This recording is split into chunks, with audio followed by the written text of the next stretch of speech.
Bonjour, c'est la minute paracha de Mira Neshama, Vayera. Vayera, c'est une paracha qui parle beaucoup de la vision. Elle commence sur ce mot-là, Vayera, Elav, Hashem. Et Dieu lui est apparu. C'est intéressant parce que ce Vayera, ici, il peut être entendu comme il a vu et il est apparu. Dieu lui est apparu à Abraham. Et pourtant, ça c'était Pasuk Aleph, dès le Pasuk Bet, on nous dit Vaïsa Enav, Abraham lève ses yeux, Vayera, Vehine Shlosha Anashim, Nitzavim Alav. Et il lève ses yeux et il voit, voilà, 3 hommes qui se tiennent devant lui. Et c'est très intéressant parce que quand on y pense, il n'y a aucun lien logique entre ces deux psukim, entre ces deux versets. C'est-à-dire, Dieu lui est apparu dans les plaines de Mamré, un jour où il faisait chaud, et il a levé les yeux et il a vu 3 visiteurs. Donc évidemment, ça n'a pas échappé aux commentateurs qui se sont posés la question, qu'est-ce qui s'est passé? Et alors, moi, c'est sur quoi j'ai envie de me focaliser, c'est sur le fait qu'il y a une sorte de décalage entre le moment où Dieu lui apparaît et le moment où il va effectivement communiquer avec Dieu, qui va arriver à la fin de ce premier chapitre, quand Dieu va lui parler par rapport à Sarah, en lui demandant pourquoi Sarah a ri. Et ce que montrent les commentateurs, en fait, c'est qu'ici, Abraham a en quelque sorte interrompu sa rencontre avec Dieu, c'est-à-dire Dieu lui est apparu, mais lui, il ne l'a pas vu tout de suite, il ne l'a pas regardé tout de suite, c'est un peu comme s'il avait dit, s'il te plaît, d'ailleurs, c'est ce que disent les commentateurs en se focalisant sur le pasuk Gimel, ils lui disent, quand il dit Veomer, Adoni, Imna Matsatichen Bainecha, Seigneur, si j'ai trouvé grâce à tes yeux, s'il te plaît, ne passe pas comme ça devant ton serviteur. Et les commentateurs interprètent cela comme étant, notamment dans la Gemara, comme étant le fait que Abraham plaide pour dire à Dieu, attends, s'il te plaît Dieu, je t'en prie, attends un instant, ne laisse pas passer ce moment, ne laisse pas passer ces visiteurs, parce que là il y a des visiteurs qui viennent d'arriver, donc je ne peux pas te rencontrer tout de suite.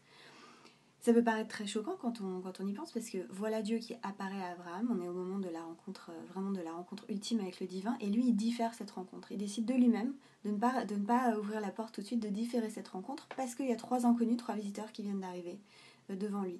Et là on a un principe fondamental dans le judaïsme, qui est donné d'ailleurs dans la Gemara, dans le traité Shabbat, où Rav Yehuda dit au nom de Rav, l'hospitalité vis-à-vis des étrangers est plus importante que d'accueillir la présence divine, et il se base sur ce verset pour dire cela justement.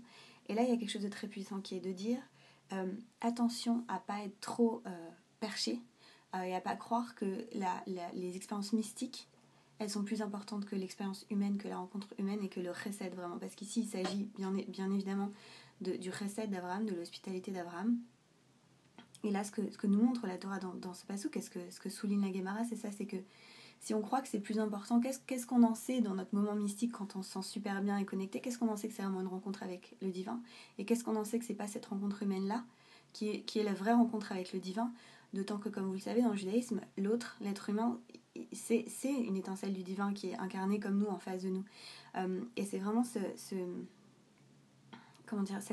injonction qui nous est faite de regarder les autres, chaque personne, l'étranger, la personne qu'on ne connaît pas, qu'on n'a jamais vue, comme la personne la plus importante qu'il va falloir accueillir, qu'il va falloir savoir accueillir. Et je trouve que l'hospitalité, malheureusement, ça s'est beaucoup perdu dans les sociétés occidentales. Et peut-être que c'est ça la kavana. Et je veux juste vous raconter une petite histoire chassidique, j'ai oublié d'où elle vient, mais elle m'avait beaucoup frappée à l'époque. Donc c'est un grand tzaddik qui est en train d'étudier comme ça dans une pièce, et dans une autre pièce il y a son fils qui est aussi un grand tzaddik, son héritier, etc. Et à côté il y a un autre élève aussi, et ils sont en train d'étudier tous, ils sont vraiment complètement pris dans l'étude comme ça. Et puis il y a le bébé dans la chambre au fond qui pleure, et on voit que le fils il résiste à la tentation. Non, je suis en train d'étudier la Torah et donc je peux pas interrompre ça pour des choses mondaines comme ça, je ne vais pas me laisser déconcentrer, je reste. Et au bout d'un moment, le grand Rav se lève et va prendre le bébé dans ses bras, et là il regarde, son fils le regarde et lui dit mais qu'est-ce que tu fais mon rabbin, mon père, qu'est-ce que vous faites? Vous étiez en train d'étudier la Torah et vous vous levez pour parce qu'un bébé pleure. Et là le rabbin il regarde son fils et lui dit mais je ne t'ai rien appris. Voilà. Et donc c'est vraiment la question de quelles sont les priorités dans la vie. Quelles sont les priorités dans la vie, et quelle est la rencontre qui nous appelle, et est-ce qu'on est capable d'être présent pour cette rencontre humaine qui nous appelle et qui peut avoir l'air plus triviale peut-être que les moments, que les expériences sublimes, transcendantes avec le divin, mais je pense que c'est vraiment ça l'injonction que je vois dans cette paracha. Voilà, donc puissions-nous être réceptifs et réactifs à la rencontre qui se présente à nous. C'était la minute paracha de Mira Neshama. N'hésitez pas à liker, à partager, à commenter. Shabbat shalom.